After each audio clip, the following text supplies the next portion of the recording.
Olá, pessoal do nono ano do Colégio Vicente Rijo. Este material foi preparado com muito, mas muito carinho pela professora Tabata, especialmente para vocês que acompanham o programa Se Liga, é tempo de aprender mais. Hoje, a gente vai desvendar um código, o código da genética. Já pararam para pensar por que alguém tem os olhos da mãe ou o sorriso do pai? É exatamente isso que vamos explorar. Então, o nosso roteiro de hoje é o seguinte. Primeiro, vamos entender o que são essas características que a gente herda. Depois, vamos dar uma olhada nas células que são tipo as mensageiras dessa história toda. Aí, a gente entra no mistério das ervilhas de um cara chamado Mendel. E, para fechar, vamos ver como prever algumas dessas características. Bora lá? Então, vamos começar com uma pergunta que com certeza todo mundo já se fez alguma vez na vida. Pois é, essas semelhanças que a gente vê na família não são pura coincidência, não. Elas são, na verdade, o resultado de um processo biológico simplesmente fascinante. E o nome desse processo é hereditariedade. Dá para pensar nela como um grande projeto genético, um verdadeiro manual de instruções que é passado cuidadosamente dos pais para os filhos, geração após geração. Tá bom, mas como é que esse manual é entregue? O segredo todo está em umas células mensageiras muito, mas muito especiais. Exato. Através de um processo chamado meiose, o nosso corpo cria essas células com uma única missão: carregar metade das nossas informações genéticas para criar uma nova vida. Pensem nos gametas, que são os espermatozoides e os óvulos, como se fossem dois manuais pela metade. Eles precisam se juntar para formar o livro de instruções completo de uma nova pessoa. Cada um carrega 23 cromossomos. E a jornada é basicamente esta. Primeiro, cada um dos pais contribui com um gameta.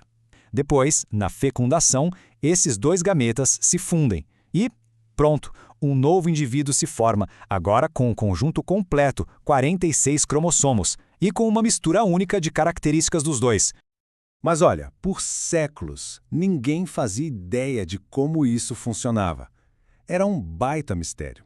Até que um monge muito curioso resolveu investigar, usando uma coisa bem simples: plantas de ervilha. E esse monge era Gregor Mendel. Lá no jardim do mosteiro dele, ele começou a decifrar esse quebra-cabeça. Não é à toa que hoje ele é conhecido como o pai da genética. O que ele fez foi genial. Ele começou um experimento super controlado. Pegou plantas que só davam sementes amarelas e cruzou com plantas que só davam sementes verdes. E aí, o que será que aconteceu? A gente poderia imaginar que daria uma semente meio amarela, meio verde, né, uma mistura. Mas não, o resultado foi uma surpresa. Todas as novas sementes, 100% delas, eram amarelas. A característica verde simplesmente desapareceu. Isso deixou Mendel intrigado. Ué, mas e a cor verde?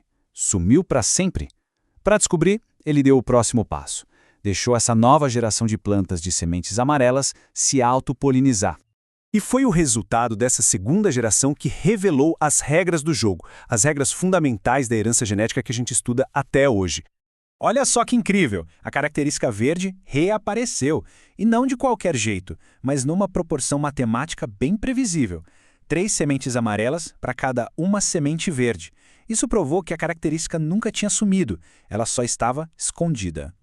E aí, a ficha caiu para Mendel. Ele percebeu que alguns fatores, que hoje a gente chama de genes, podiam mascarar os efeitos de outros. Ele chamou a característica amarela de dominante porque ela aparecia e a verde de recessiva porque ela ficava escondida.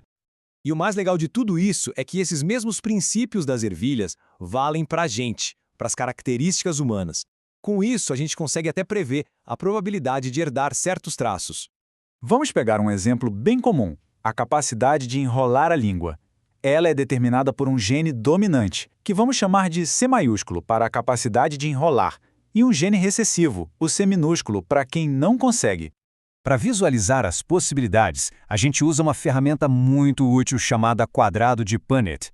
Com ela, a gente mapeia as combinações genéticas para os filhos de dois pais que carregam os dois genes, o dominante e o recessivo. Esses são os pais chamados de heterozigotos. Se a gente olhar as combinações, vemos que tanto o CC quanto o Czinho resultam na capacidade de enrolar a língua, porque o gene dominante C se manifesta. Apenas a combinação CC resulta na incapacidade. Traduzindo isso em números, significa que há uma chance de 75%, ou seja, 3 em 4, de um filho conseguir enrolar a língua. e, consequentemente, uma chance de 25% ou 1 em 4 de um filho não herdar essa capacidade.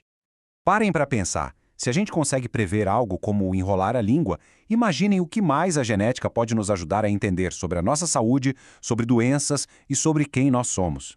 Os princípios que Mendel descobriu com simples ervilhas abriram um campo de estudo imenso que continua a moldar a medicina e a nossa compreensão da própria vida. Um grande abraço a todos, continuem com esse empenho e dedicação, viu? O trabalho da professora Tabata e o carrinho de vocês fazem toda a diferença.